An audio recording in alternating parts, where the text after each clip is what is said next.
ल हाम्रो साइड चाहिँ यस्तो छ अहिलेको लागि। साइड यस्तो छ हाम्रो। यो सबै क्लिनअप गर्नुपर्ने छ प्लानिङ हाम्रो है। सरसफाइहरूदेखि लिएर सबै गर्नुपर्ने छ।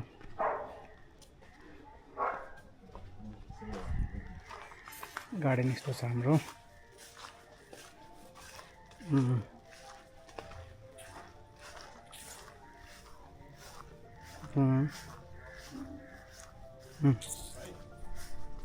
हजुर ए हजुर हजुर सानो एउटा अगाडिको एउटा भिडियो बनाएर कि हस् हुन्छ।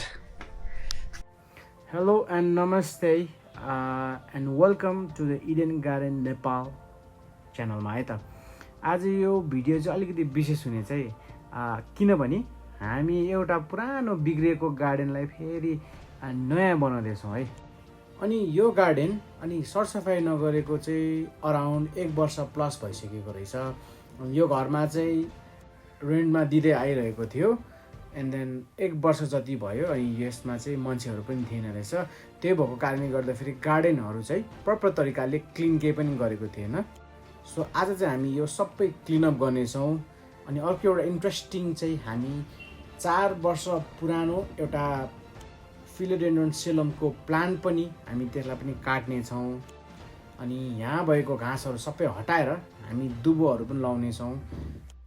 हाम्रो यो 5 दिनको प्रोजेक्ट चाहिँ हामी तपाईँहरूलाई 9 मिनटमै टाइम ल्याप्स गर्दै देखाउँछु है त। एउटा गार्डन बनाउनु भनेको चाहिँ केवल एउटा सरसफाइ गरेर एउटा हरियो घाँस मात्र राख्नु मात्र चाहिँ होइन है। हामीले गार्डनको कामहरू गर्दाखेरि फर्स्टमा हाम्रो क्लाइन्टसँग कुरा गर्नेछौँ। उहाँलाई कस्तो खालको चाहिँ गार्डन निड भइरहेको छ अथवा उहाँको घरको स्ट्रक्चर र बनावट हेरेर चाहिँ हामी उहाँहरूसँग चाहिँ कुराकानी गर्छौँ। त्यति भए पछाडि हामी फर्स्टमा सबै गार्डनहरू क्लिनअप गर्छौँ। अनि एउटा स्ट्रक्चर फेरि रेडी बनाएर त्यही हिसाबले चाहिँ अनि फेरि पनि हामी प्लानिङ गर्छौँ है। यसमा चाहिँ हामीले कम्प्लिटली यहाँ भएको पुरानो घाँसहरू सरसफाइ गरिरहेको छौँ अहिले चाहिँ। अनि तपाईँले देख्न सक्नुहुन्छ हामीसँग चाहिँ यो 40 वर्ष पुरानो फिलोडेन्ड्रोन सेलम छ है।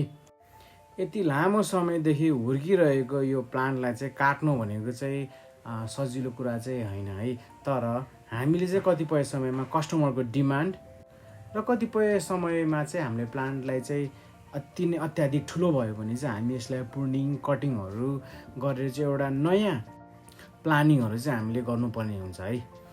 यो अहिले गरेको प्रोजेक्ट चाहिँ मेरो नर्सरीको पछाडि रहेको घरको हो र म चाहिँ सानो हुँदाखेरि यो घरमा चाहिँ धेरैपल्ट आएको थिएँ।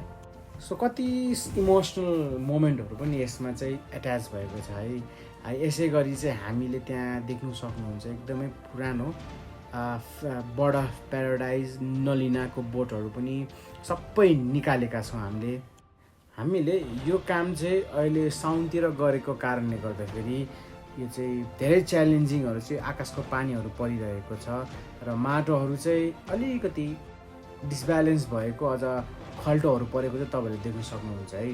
अब सबै समयको आफ्नो फाइदा बेफाइदा त हुन्छ नै, तर पनि हामीले हाम्रो कामहरू चाहिँ रोकेका छैनौँ है। तर हामीले चाहिँ यो पुरानो ट्रिम पनि गरेका छौँ, बोट बिरुवाहरूलाई सबै क्लिनअप पनि गरेका छौँ। कतिपय समयमा चाहिँ एउटा घाँसलाई चाहिँ एउटा राम्रो घाम चाहेको कारणले गर्दाखेरि चाहिँ अनि हामीले त्यहाँ भएको बोट बिरुवाहरूलाई पनि मजाले ट्रिम गरेर घामहरू छिर्ने तरिकाले चाहिँ सरसफाइ गरेका छौँ है। हाम्रो क्लाइन्टको डिमान्ड अनुसार उहाँलाई चाहिँ अलिकति सफा राख्नुपर्ने र एकदमै नर्मल एकदमै सजिलो गार्डन ताकि उहाँले पछि पनि केयर गर्नु सक्ने खालको गार्डन बनाउनु भनेर चाहिँ उहाँले हामीलाई अप्रोच गरेका थियौँ र हामीले चाहिँ यो सरसफाइमा चाहिँ एकदम ध्यान दिन्छौँ है। जब चाहिँ हामीले यो घाँसहरू चाहिँ राम्रो तरिकाले चाहिँ उखाल्दैनौँ यो चाहिँ पछिको समयमा एकदम चाँडैभन्दा चाँडै बढेर आएर चाहिँ दुबोहरूमा पनि बिगार्ने चान्स चाहिँ यसको धेरै हुन्छ। त्यो भएको कारणले हामीले यो सरसफाइमा चाहिँ केही पनि कमजोरी छोड्दैनौँ है। अब यस पछाडि हामीले चाहिँ दोस्रो चरणमा आएर चाहिँ सरसफाइ सके पछाडि चाहिँ हामीले लेभलिङहरू मिलाइरहेका छौँ। हामीले यहाँ थोरै माटोहरू पनि फिलअप गरेका छौँ। माटो फिलअप गरेसँगै हामीले चाहिँ लेभलिङ गरेर स्लोपहरू पनि सबै मिलाइरहेका छौँ है। अहिले चाहिँ यता हाम्रो घाँसहरू पनि आइसकेका छ है, र हाम्रो टिमहरूले चाहिँ घाँसहरू अनलोडिङ गर्दै गरेका छौँ है। हामीले अलिकति धेरै ध्यान पुर्याउनु पर्ने भनेको चाहिँ यो लेभलिङको कुराहरूमा हो। जब चाहिँ एउटा प्रपर तरिकाको चाहिँ एउटा लेभलिङ भएन भने चाहिँ पानी जम्ने र बोट बिरुवाहरू चाहिँ कुहिने र घाँसहरू कुहिने किसिमका विभिन्न किसिमको समस्याहरू चाहिँ पछि हामी देख्न सक्छौँ है। एक एक पिसलाई केयरफुली राख्दै हामी खाली ग्राउन्डलाई हरियो कार्पेटमा परिवर्तन गर्दैछौँ है। वास्तवमा यो घाँस यो दुबो लाउनुको चाहिँ सबैभन्दा रमाइलो क्षण यही हो क्या। अघि भर्खर तपाईँले देख्नुभएको त्यो कालो कालो सुक्खा सुक्खा माटोहरू चाहिँ बिस्तारै बिस्तारै गर्दै भर्दै आएको तपाईँले देख्न सक्नुहुन्छ है।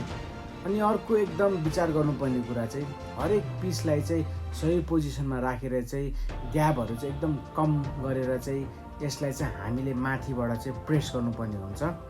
अनि यो कुरा चाहिँ एकदम महत्त्वपूर्ण पनि छ है। जब एउटा घाँस चाहिँ राम्रोसँग सेटल हुन्छ केही समयपछि चाहिँ यसको जराहरूले चाहिँ माटोसँग चाहिँ राम्रोसित जोडेर आए पछाडि चाहिँ यो यहाँ भएको सबै घाँसहरू चाहिँ हरियोमा परिवर्तन हुन्छ है। हामी यस्तो कङ्क्रिट एरियामा बस्छौँ र यो दुबोले चाहिँ बर्खायाममा चाहिँ हरियाली यो आँखाहरूले देख्दाखेरि चाहिँ मनमा चाहिँ एउटा छुट्टै किसिमको एउटा सन्तुष्टि पनि आउँछ। अहिले चाहिँ हाम्रो यो एकदमै डेभलपमेन्ट भए सँगसँगै स्पेसहरू पनि एकदम कम र हरियाली पनि एकदम कम भएको कारणले गर्दाखेरि चाहिँ धेरै मान्छेहरू चाहिँ यो दुबोमा चाहिँ हिँड्नु एकदम रुचाउँदो रहेछ। यसले चाहिँ साँच्ची नै एउटा स्वास्थ्यमा पनि एकै राम्रो प्रभाव चाहिँ गर्ने रहेछ। यो हरियो दुबोमाथि हिँड्दाखेरि चाहिँ हाम्रो विभिन्न किसिमका रोगहरूलाई चाहिँ यसले ब्यालेन्समा ल्याउने काम पनि गर्दो रहेछ है। अनि हामीले काम गरेको एक्सपिरियन्स अनुसार चाहिँ जुन ठाउँमा चाहिँ दुबोहरू लागेको छ त्यहाँ चाहिँ एउटा प्रपर तरिकाको चाहिँ एउटा वाटर रिसाइकल हुन्छ। अनि त्यहाँ भएको चाहिँ इनारहरूमा, त्यहाँ भएको पोखरी, त्यहाँ भएको वरिपरि भएको तालहरूमा चाहिँ है पानी चाहिँ एकदम सफा है। अनि पानी कहिले पनि नटुट्ने चाहिँ हामीले त्यस्तो किसिमको चाहिँ अनुभवहरू पनि हाम्रै क्लाइन्टहरूद्वारा चाहिँ हामीले पाएका छौँ है। हाम्रो काम चाहिँ अब अन्तिम भइसकेपछि यो घाँस ल्याउने कामहरू चाहिँ है अन्तिमको क्षणमा चाहिँ यसरी चाहिँ हामीले हाम्रो गार्डनको दुबो लाउने चाहिँ सकाएका छौँ। र अब दुबोहरू लाउनु सकेसँगै अब चाहिँ हामीले यहाँ छेउछेउमा भएका घाँसहरूलाई चाहिँ एकदमै सरसफाइ गरेका छौँ। यो चाहिँ खास गरी हिँड्ने एउटा प्यासेज हो र हामीले यहाँ भएका फोहोरहरूलाई रुखहरूलाई सबैलाई काटिएका छौँ र सानो सानो फर्न प्लान्टहरू, सानो सानो लिलिजहरू चाहिँ त्यो छेउछेउमा राखेका छौँ है। यसै गरी तपाईँहरूलाई पनि गार्डन सर्भिसिङ गर्नु छ, तपाईँहरूलाई गार्डन नयाँ बनाउनु पर्ने छ, प्लानिङहरू चाहिएको छ भने चाहिँ तपाईँहरूले हामीलाई सम्पर्क गर्न सक्नुहुन्छ। इफ तपाईँहरूलाई चाहिँ यो भिडियो मन परेको छ भने तपाईँहरूले चाहिँ यो भिडियोलाई लाइक सब्सक्राइब गरिदिनु होला। र अहिले चाहिँ हामीले यो जस्ट एउटा फेज 1 मात्र हामीले कम्प्लिट गरेका छौँ र बाँकीको फेज 2 को पनि भिडियोहरू आउनेछ। पछि चाहिँ हामीले प्लान्ट्सहरू रोपेर प्लानिङहरू पनि गर्नेछौँ यता। इफ तपाईँहरूलाई चाहिँ भिडियो मन पऱ्यो भने तपाईँहरूले चाहिँ लाइक्स गर्नु सक्नुहुन्छ है त। यसरी चाहिँ हामीले चाहिँ यो अगाडिको पार्टमा चाहिँ केही समयको लागि भनेर चाहिँ सानो सानो यो सिलोक्स प्लान्टहरू चाहिँ राखिदिएका छौँ। त्यो त्यहाँ भएका ढुङ्गाहरूलाई चाहिँ रक गार्डन टाइपको बनाएर चाहिँ केही समयको चाहिँ हामीले छोडिदिएका छौँ है त। Okay, thank you, bye, see you in the next video.